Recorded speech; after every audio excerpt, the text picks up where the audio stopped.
नमस्कार दोस्तों। आज दो मुद्दों पे बात करेंगे, एक बिहार पे और दूसरा उत्तर प्रदेश की। बिहार को इस्लामिक राज्य बनाने के लिए नीतीश कुमार ने अपनी जद्दोजहद को तेज कर दिया है। बिहार जहां पे 82% हिंदू रहते हैं और बाकी मुसलमान और सिख, ईसाई, बुद्धिस्ट 18% हैं। अब 82% वाले राज्य में एक ऐसा काम नीतीश कुमार ने किया है कि वहां पे हिंदू जो है मुंह ताक रहा है। उसे पता ही नहीं है कि सड़कों पे कैसे उतरा जाता है, उसे पता ही नहीं है कि विरोध कैसे किया जाता है। और वहीं एक दूसरा समुदाय है जो खींच तान के और छीना झपटी करके जो है जैसे तैसे करके अपने लिए रोटी ढूंढ ही लेता है। तो ऐसे ही इस मुद्दे पे बात करेंगे कि कैसे नीतीश कुमार ने हिंदू रीति रिवाज और सारी संस्कृति को दांव पे लगा दिया और जितनी भी छुट्टियां जो बच्चों को मिलती हैं, चाहे वो माध्यमिक शिक्षा हो, प्राथमिक शिक्षा हो, चाहे उच्च शिक्षा हो, वहां से छुट्टियों को काट दिया और हिंदू समाज के जितने भी त्यौहार होते हैं उनको कम कर दिया। दिवाली की छुट्टियों को कम कर दिया गया, भैया दूज की छुट्टी को काट दिया गया, रक्षाबंधन की छुट्टी को काट दिया गया, साथ ही साथ जो है शिवरात्रि की छुट्टी को काट दिया गया, रामनवमी की छुट्टी को काट दिया गया, सारी छुट्टियां काट दी गई। तो इस बारे में थोड़ी सी बातचीत करेंगे, साथ ही साथ बात करेंगे कि कैसे योगी आदित्यनाथ ने लेराब हाशमी की तबीयत को दुरुस्त कर दिया है। उसका सारा परिवार जो है वो दुरुस्त हो चुका है, सारा परिवार भाग चुका है। ये कहा जा रहा है कि वो बीटेक का एक बच्चा है, भोला भटका हुआ बच्चा है जिसने चाकू चला दिया। क्या पता क्या बात हुई होगी, क्या नहीं होगी, किंतु परंतु फलाना ढमकाना, ये सारी बातें चल रही हैं। लेकिन योगी आदित्यनाथ ऐसी बातें नहीं सुनते। योगी आदित्यनाथ जो हैं हिसाब किताब सेट करने में अपना विश्वास रखते हैं और उन्होंने वो किया भी है। उसकी टांग पर ऐसी गोली मारी गई है कि ज़िंदगी भर जो है अब वो लंगड़ा कर चलेगा। पता नहीं ज़िंदगी रहेगी कि नहीं रहेगी, और ऐसा ना हो कि भागते हुए एनकाउंटर हो जाए। तो ऐसे सारे इंतजामात जो हैं योगी ने तय कर दिए हैं। हलाल का हलाला वो निकाल चुके हैं। और जितनी भी ये लेराब हाशमी जैसे लोग सोच रहे थे कि ये राजस्थान है, कि कन्हैया लाल के जो हत्यारे हैं वो जेल में बैठकर जो रोटी तोड़ रहे हैं, उसकी तरह मैं भी रोटी तोड़ता रहूँगा। लेकिन ये रोटी तोड़ने वाला काम उत्तर प्रदेश में नहीं होता, यहाँ हिसाब बहुत जल्द हो जाता है। तो इस पर भी छोटा सा विश्लेषण करेंगे कि कैसे लेराब हाशमी का जो परिवार है वो गायब है। तो पहले बात कर लेते हैं नीतीश कुमार के एक फैसले की। नीतीश कुमार की तरफ से एक फैसला लिया गया है, एक कैलेंडर जारी कर दिया गया है। प्राथमिक, माध्यमिक और उच्च शिक्षा, जितनी भी शिक्षा है, शिक्षा के विभाग हैं, उनकी जो छुट्टियां हैं उन्हें रद्द कर दिया गया है। छुट्टियां कौन सी रद्द की गई हैं? हिंदू रीति रिवाज और जितने भी सांस्कृतिक कार्यक्रम होते हैं उनके लिए छुट्टियां रद्द कर दी गई हैं। भैया दूज की कोई छुट्टी नहीं होगी, दिवाली की सिर्फ 2 छुट्टी होगी, सिर्फ एक छुट्टी, 2 भी मैं गलत बोल रहा हूँ, दिवाली के ऊपर सिर्फ एक छुट्टी होगी। गोवर्धन पूजा की कोई छुट्टी नहीं होगी और किसी भी तरीके की रक्षाबंधन की कोई छुट्टी नहीं होगी, शिवरात्रि की कोई छुट्टी नहीं होगी, रामनवमी की कोई छुट्टी नहीं होगी, कृष्णनवमी की कोई छुट्टी नहीं होगी। यानी किसी तरीके की कोई छुट्टी जो है हिंदू समाज के लिए कैंसिल कर दी गई है। हर समाज में अब देखा होगा आपने कि छुट्टियां होती हैं और बच्चों को वहाँ से पता चलता है कि किस चीज़ की छुट्टी है। वो उस चीज़ को घर में जाके जो है त्यौहार को मनाते हैं और उन्हें पता चलता है कि हमारी संस्कृति कैसी है। रक्षाबंधन की कोई छुट्टी नहीं है। आप अंदाज़ा लगाइए किस तरीके से बच्चों को टारगेट करने की कोशिश की जा रही है और मुसलमान समाज को खुश करने की कोशिश की जा रही है। और किसी के लिए छुट्टियां नहीं है, ईसाइयों के लिए भी छुट्टियां नहीं है। सिर्फ क्रिसमस की छुट्टी दी गई है ईसाइयों के लिए, गुड फ्राइडे की छुट्टी दी गई है और सिख समाज के लिए केवल 2 छुट्टियां रखी गई हैं। दसों गुरु हैं, कई सारी चीज़ें हैं, छुट्टियां हो सकती हैं, लेकिन मुसलमान समाज के लिए ढेरों छुट्टियां हैं, ढेरों छुट्टियां हैं। बकरीद के लिए 3 छुट्टियां दी गई हैं। अब बकरे क्या 3 दिन तक कटते रहेंगे? ईद उल फितर जिसका कोई लेना देना नहीं है, 3 छुट्टियां दी गई हैं। उसके बाद आप चले जाइए शिया लोगों के जो त्यौहार है, जिसमें सबसे बड़ा त्यौहार जो है मुहर्रम है, मुहर्रम पे 2 छुट्टी दी गई है। इसका कोई लेना देना नहीं है 2 छुट्टियों का, आप एक छुट्टी से काम चला सकते थे।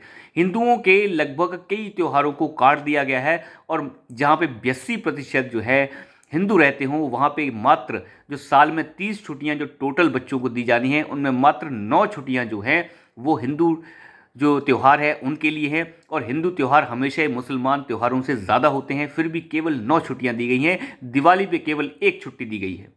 और साथ ही साथ जो मुसलमानों के त्यौहार है उनके लिए 11 छुट्टियां दी गई हैं। त्यौहार कम है लेकिन छुट्टियां बढ़ा दी गई हैं। हर ईद के ऊपर 3-3 दिन की छुट्टी, मुहर्रम के ऊपर जो है वो 2 दिन की छुट्टी, जो मोहम्मद साहब हैं उनके जन्मदिन और पता नहीं किस चीज़ के ऊपर एक छुट्टी, जो किसी मुस्लिम देश में नहीं होता, वो यहाँ पे बिहार में हो रहा है, सिर्फ मुसलमानों को खुश करने के लिए, और बाकी कोई एजेंडा नहीं है। अब अंदाज़ा लगाइए किस तरीके की छोटी मानसिकता की राजनीति हो रही है, और बिहार में भारतीय जनता पार्टी मुंह ताक रही है। उसे लगता है कि ट्विटर पर, फेसबुक पर और ये ऐसे जो सोशल मीडिया नेटवर्क हैं, इनके ऊपर ही राजनीति होती है। ग्राउंड पे उतरना ही नहीं चाहती भारतीय जनता पार्टी। मुझे लगता है सबसे सड़ी गली पार्टी अगर बिहार में चल रही है तो भारतीय जनता पार्टी चल रही है, जिसे पता ही नहीं है कि विपक्ष में रहना कैसे। रीढ़ की हड्डी के बिना वहां पे जो है भारतीय जनता पार्टी चल रही है, जिसका सिर पैर कुछ नहीं है, कोई धरातल पे काम नहीं है, कोई विरोध नहीं है। ये तीसरी चौथी बार हो रहा है जब नीतीश कुमार ऐसी हरकत कर रहे हैं और ये भारतीय जनता पार्टी मुंह ताक रही है। पहले इस नीतीश कुमार को कंधे पे ढोते रहे और इसके कंधे पे सवार हो के सरकार बनवाते रहे, और अब जो है विपक्ष में बैठे हैं तब विपक्ष का नेतृत्व भी ढंग से नहीं कर पा रहे हैं। तो ये जो अंदाज़ा आप लगा के देखिए किस तरीके के हालात जो हैं वो बिहार में चल रहे हैं, किस तरीके से एक इस्लामिक प्रदेश बनाने की कोशिश जो है नीतीश कुमार कर रहा है, लेकिन बोलने वाला कोई नहीं है। जातीय जनगणना के नाम पे जाति सर्वे वहाँ पे करा दिया जा रहा है और केंद्र सरकार मुंह फट की तरह बोल नहीं पा रही है, न ढंग से विरोध कर पा रही है कि आज के दौर में भी जातीय जनगणना और जाति सर्वे जैसी बातें हो रही हैं। तो ये चीज़ें बड़ी ही भयानक हैं। अब बात कर लेते हैं योगी आदित्यनाथ की। योगी आदित्यनाथ ने अपनी तरफ से ये साफ कर दिया है कि लारेब हाशमी जैसे लोगों को बर्दाश्त नहीं किया जाएगा।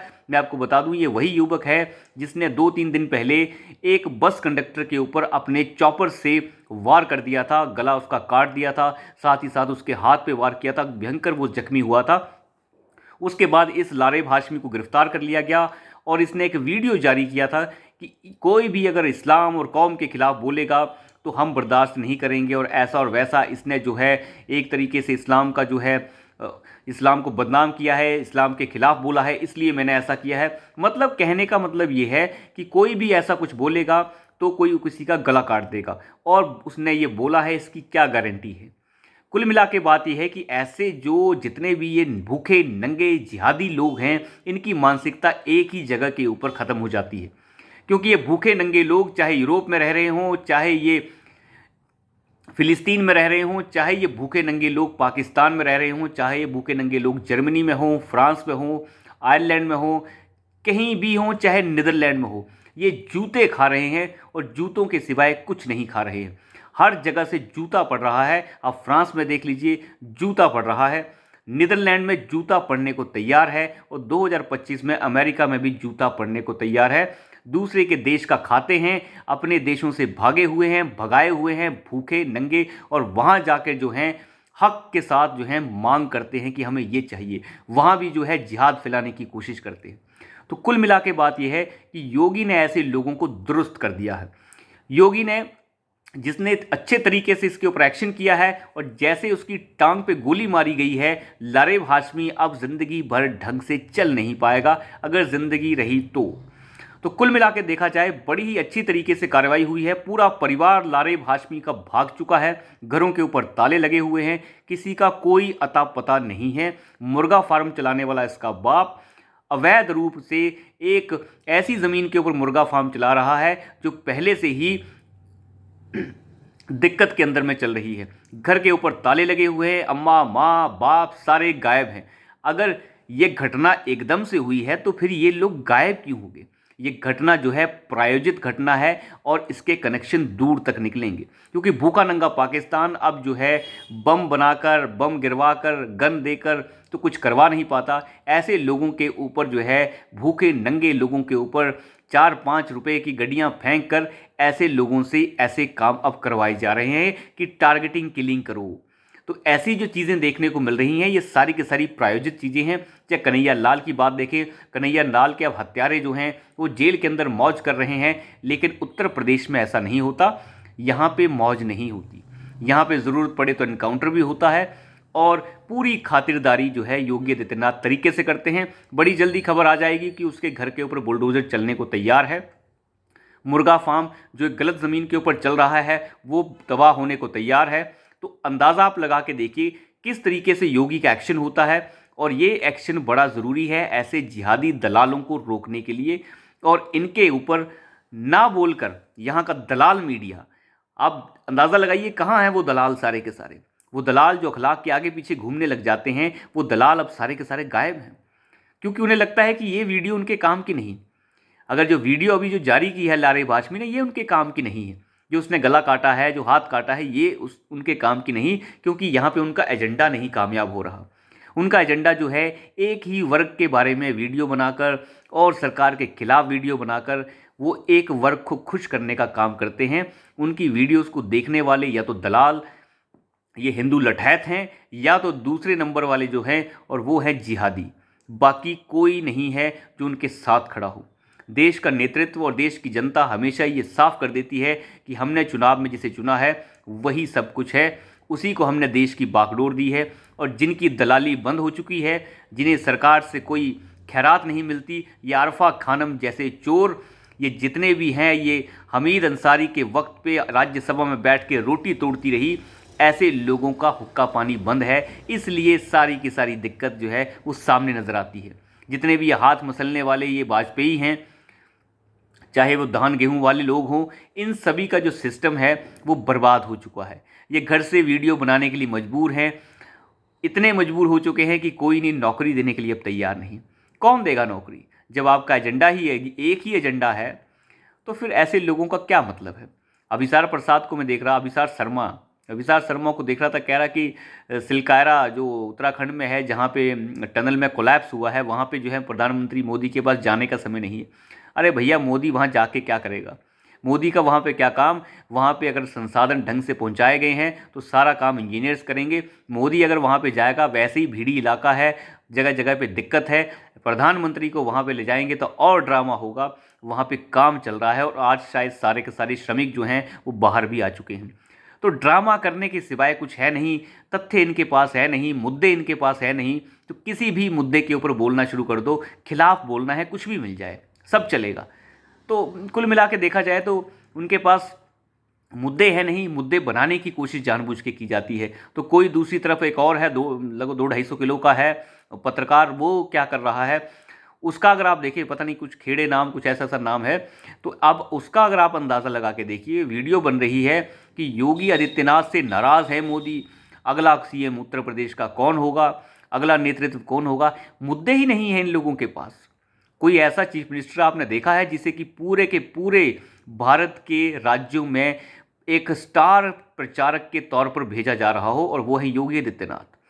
मोदी जो हैं हर किसी को मौका देते हैं आगे जाने का भी और उसको आगे बात रखने का भी। हर किसी को राज्यों में तैनात किया गया है और ये कह रहे हैं कि योगी से नाराज़ हैं, फलाना है। मुद्दे ही नहीं हैं, मुद्दे जानबूझकर पैदा करने की कोशिश करते हैं लोग। तो कुल मिलाकर योगी ने ये साफ किया है कि मेरे यहाँ पे कानून व्यवस्था में कोई भी ड्रामा नहीं चलेगा। तो अभी के लिए इतना ही, धन्यवाद।